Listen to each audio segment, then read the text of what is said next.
Don Quixote is one of the full-length ballets that's closest to my heart because in 1985, the first year we had a professional company, Nicholas Berriosov came and staged the Marius Petipa choreography of Don Quixote with music by Ludwig Minkus.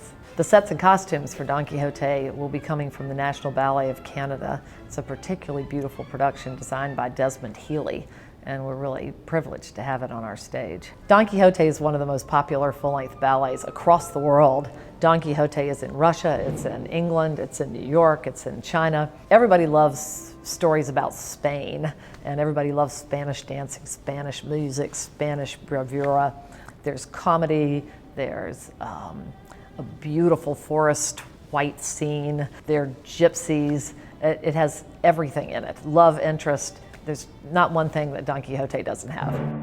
The ballet Don Quixote is obviously named after the principal character of the Cervantes novel, Don Quixote.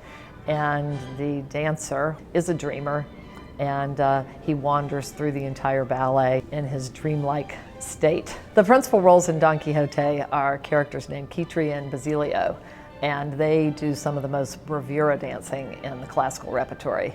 Quixote is a feisty, fiery Spanish maiden, and Basilio, her intended, is the barber of the town.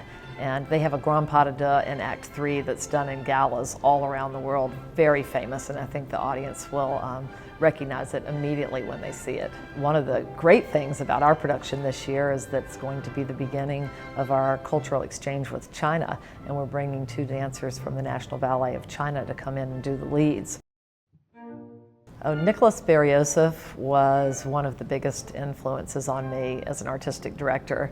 He came here several times in the early life of the company, and after every rehearsal he would say to me, "Stoner darling, let's go for a small glass of wine." And there was nothing I liked more than to go with him and just sit and listen to him talk. And he told me a lot of things that I still hold very, very dear in the way I approach my work today. And when we did Don Quixote with him, he was already in his 80s. And he did the role of Gamache, the wealthy nobleman himself.